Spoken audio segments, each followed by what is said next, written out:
Les problèmes commencent au FC Barcelone, c'était qu'une question de temps. Ça nous est passé complètement inaperçu lors du dernier match du Barça, mais Lamine Yamal commence à demander les pénaltys. Regardez ce qui va se passer. Là, il a créé le pénalty. Il vient, il voit très bien que Rafinha veut tirer, mais il lui demande quand même. Et là, le problème, c'est même pas le fait de demander le pénalty, c'est la manière dont il demande. Il dit clairement à Rafinha, le pénalty, je le tire. Il persiste en disant ça de manière un peu autoritaire. Un peu comme Kylian Mbappé au Paris Saint-Germain avec Neymar. Et vous allez voir ce que Lamine Yamal a dit à la fin du match par rapport à ça. Donc là, comme vous pouvez le voir, après sa demande, Rafinha ne lui a pas donné le ballon directement. Il a d'abord gardé le ballon en main pour ne pas céder directement. Ensuite, il s'est mis à parler avec l'équipe adverse et l'arbitre. Lamine Yamal a récupéré le ballon. Ça sent les problèmes au FC Barcelone. Juste après, il récupère le penalty. Il le transforme contre-pied parfait. Et au niveau de la célébration, on voit très bien Rafinha le regarder bizarrement. Le pire, c'est qu'il fait la célébration de LeBron James. En gros, c'est lui le roi. Et Rafinha comprend pas trop. À la fin du match, un journaliste l'a récupéré pour lui poser la question pourquoi il a pris le penalty. Et surtout, est-ce qu'il a demandé l'avis de Rafinha? Voici ce qu'il répond. D'abord, le journaliste lui dit, ton premier penalty officiel sous les maillots du Barça. En as-tu parlé avec Rafinha de qui le tirait? Ou comment ça s'est passé? Il a répondu, eh bien, j'étais confiant. Ils ont fait faute sur moi. Le penalty était pour moi. Donc, j'avais la confiance nécessaire pour le tirer. Et je suis très content du but. Là, t'as pas répondu à la question, mon ami, je suis désolé. Enfin, cette histoire de penalty là, c'est pas qu'au Real Madrid maintenant, on va commencer à se régaler chez l'adversaire. Je pense qu'à ce moment-là, Rafinha, il a réalisé ce qui se passait. Lamine Yamal a pris les pénaltys. Peut-être qu'il n'y avait pas Lewandowski, etc. Mais avant, c'était Rafinha qui tirait. Maintenant, c'est Lamine Yamal. Lamine Yamal a tiré les coups francs. On l'a vu dans les 3 premiers matchs, les gars, il y a eu des coups francs. Lamine Yamal en a tiré. Avant, il n'en tirait pas du tout. Il se rend compte qu'au début, il était attaquant droit au FC Barcelone sous Xavi. Quand Yamal a commencé à exploser, il est passé attaquant gauche. Il se rend compte que la saison dernière, il y avait une propagande ballon d'or pour Rafinha jusqu'au mois de mars-avril. Et qu'ensuite, tout le monde a rebasculé sur Lamine Yamal parce qu'il a fait une belle fin de saison.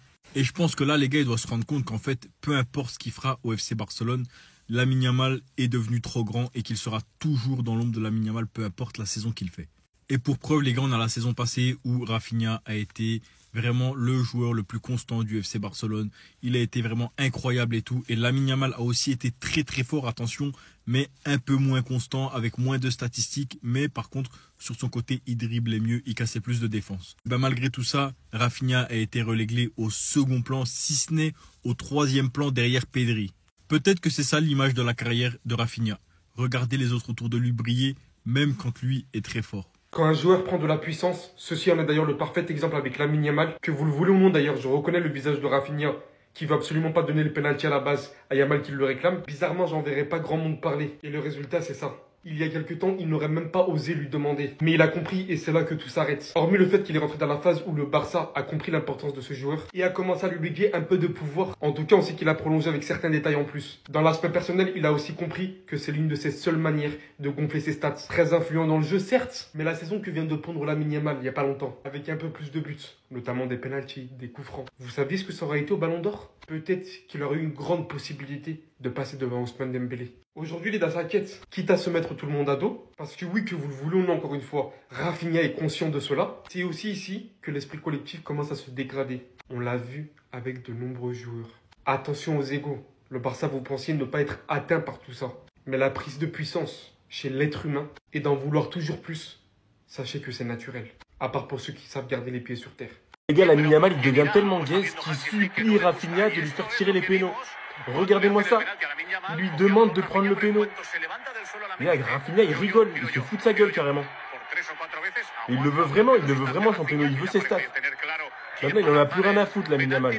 Il le prend en plus. Les gars, je préfère en rire de ce pauvre mec qui est en train de s'auto-proclamer roi. Regardez-moi ça, comment Rafinha, il le guette. Il trouve ça gênant. Le mec, il fait un match dégueulasse et il va demander à Rafinha de tirer le péno. Et il ose faire une célébration couronne mes couilles. Il y a des supporters barcelonais qui sont en train de dire que Dembélé met des doublés sur péno contre Toulouse. Il fait match nul contre Rayo Vallecano et sa performance, elle est dégueulasse. Il fait des célébrations d'auto-suceurs comme ça. Les gars, commencez à supporter les bonnes personnes, s'il vous plaît. Là, il y a des gens qui défendent ce pauvre mec qui se prend pour je sais pas qui, comme si c'était leur fils, qui va jusqu'à voler des pénaltys à Rafinha et voler des stats pour pouvoir avoir le ballon d'or. Le pauvre Rafinha dans tout ça. Mec, c'était lui qui était propagandé au départ. Au final, tout se retourne contre lui. Même Pedri, vous le verrez, il sera plus haut classé que lui au ballon d'or. Alors que c'est lui le véritable second. C'est lui qui doit être deuxième du ballon d'or. J'ai pas peur de le dire, mais la saison de Rafinha, c'est 2 fois plus fort que celle de Lamine Yamal. Les gars, Lamine Yamal, on l'a jugé pour une double confrontation face à l'Inter, où il a même pas gagné. C'est ça le pire dans l'histoire.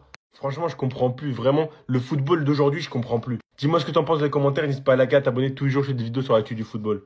Les gars, il n'y a rien qui vous interpelle dans cette photo-là. Lamine Yamal qui est en train de célébrer son but après son penalty face au Rayo. Mais moi, ce qui me choque un peu, c'est la réaction de ce monsieur, Rafinha. Aïe, aïe, aïe, aïe, aïe. La jalousie. Un bien vilain défaut. Guettez comment il est en train de le fixer. Regardez comment il est en train de le regarder.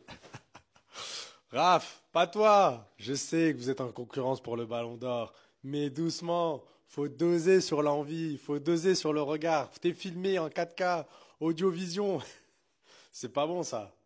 Déjà, regardez, à la fin de la première mi-temps, les supporters lui ont jeté des objets. Il a rien dit, il a pris sur lui, les gars. Franchement, il vient d'avoir 18 ans. Et il a déjà le monde contre lui.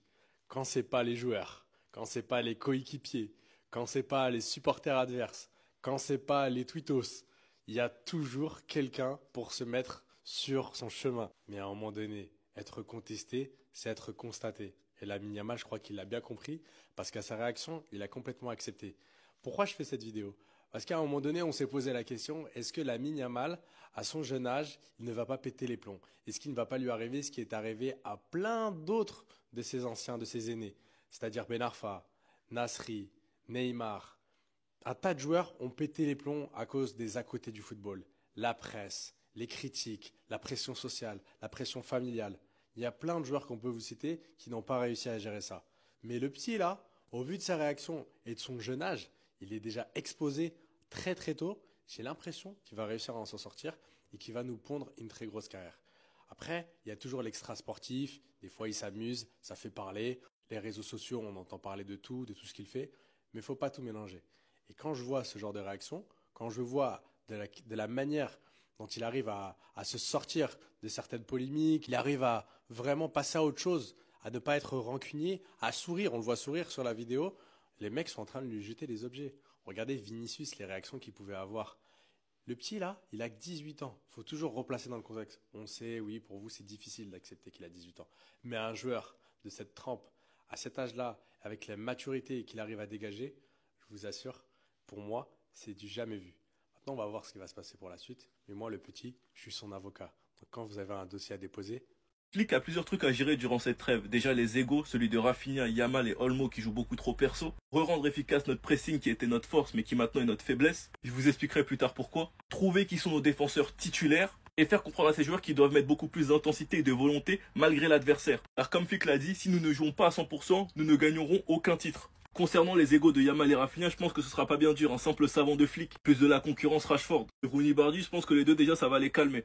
Maintenant, concernant le pressing, on a très bien vu face au Rayo Vallecano qu'il était inefficace. À cause du quoi? Du manque d'intensité. Le manque d'intensité dans le pressing au milieu de terrain, pour moi, sont causés à cause de deux joueurs, Olmo et De Jong, qui je trouve sont beaucoup trop nonchalants dans le pressing.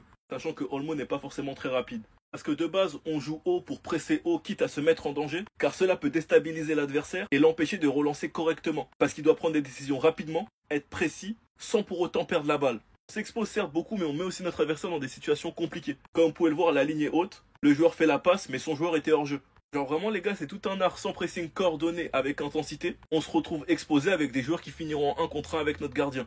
Même si on sait tous que Koubarsi est une pièce maîtresse, pour l'instant, personnellement, pour moi, les défenseurs qui m'ont le plus convaincu, c'est Araujo et Christensen. Peu importe qui sera titulaire entre Koubarsi et Araujo, mais Christensen pour moi ne peut pas être au banc. De toute façon, avec ce mois de septembre et les enchaînements de 2 matchs par semaine, je pense qu'on ira mieux. Sinon vous les gars, vous en pensez quoi? Ramenez-vous sur ta patience, on s'ennuie. Hansi Flick doit arrêter le piège hors jeu, sinon contre les grosses équipes, on est terminé. Depuis la fin de saison de l'année dernière, les petites équipes ou même Inter comprenaient comment contrer le piège hors jeu. Et même le Real de l'année dernière qui était pas ouf. Déjà, on n'a plus Monsieur hors jeu, on n'a plus Inigo Martinez. C'est la plus grosse perte qu'on pouvait avoir au niveau défensif. Et en plus de ça, les petites équipes comprennent. Par exemple, Rayo Vallecano, je vous jure, sans Joan Garcia, on se branchait 5-6 buts. Imaginez ces paris en face, ou Newcastle, ou le Real, on se fait déchirer. Même l'année dernière, Mbappé, il a mis un triplé. Et il n'y a pas que lui. Il y a beaucoup d'équipes à qui leurs joueurs ont mis un triplé.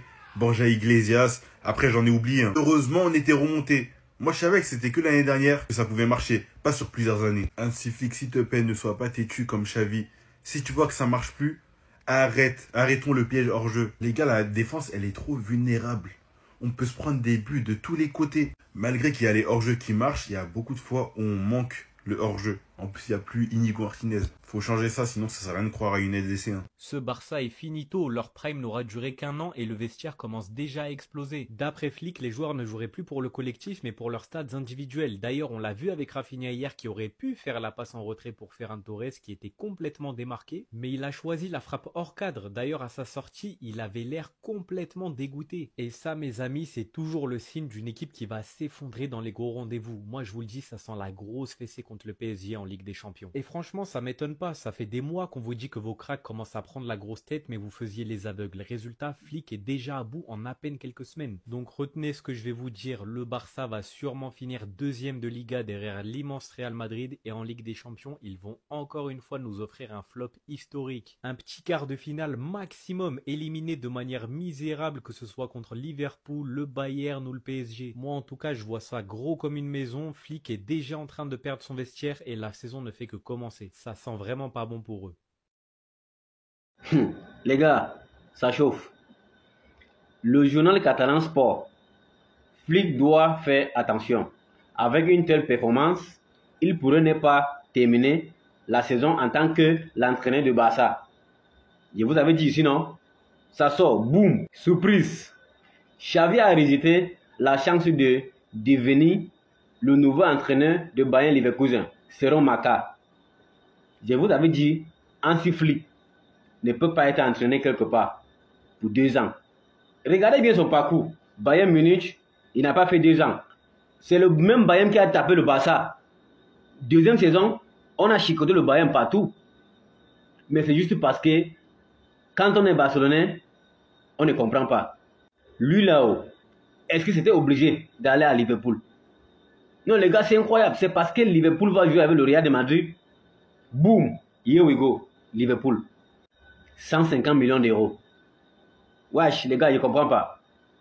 Attendez. Pedri est passé en interview et il a évoqué pas mal de sujets, dont un que je trouve très intéressant vis-à-vis de l'équipe. L'année dernière, nous avons tous couru les uns pour les autres, pas pour la gloire personnelle. C'est comme ça que les équipes remportent des titres, en laissant leur ego de côté. Je vous l'apprends pas, mais comme vous le savez, la saison dernière, le Barça a réalisé une très grosse saison. Avec à la clé la Liga, la Coupe du Roi et la Supercoupe. Et en Ligue des Champions, le Barça est allé jusqu'en demi-finale. Cette saison, le but, ça va être d'aller chercher la Ligue des Champions. Et pour la remporter, il va falloir repartir sur de bonnes bases. Et qu'est-ce que j'entends par bonne base? Le fait de courir les uns pour les autres et non pour la gloire personnelle, comme l'a mentionné Pedri, et mettre les égos de côté. L'année dernière, sur le plan individuel, il y a pas mal de joueurs qui ont réalisé de très grosses saisons, comme par exemple Lamine Yamal ou Rafinha, et si ça arrivait, c'est parce que ça jouait collectif, et que surtout, ça ne forçait pas les choses. Donc forcément, ça venait naturellement. En tout cas, pour les prochains matchs, j'espère vraiment que le Barça retrouvera la même dynamique que la saison dernière, comme ça on pourra tirer le meilleur de l'équipe, malgré certains problèmes en défense. Au passage, voici le calendrier pour le mois de septembre: Valence, Newcastle, Retafe, Real Oviedo et Real Sociedad. Bref, en tout cas, n'hésitez pas à me donner vos avis dans les commentaires,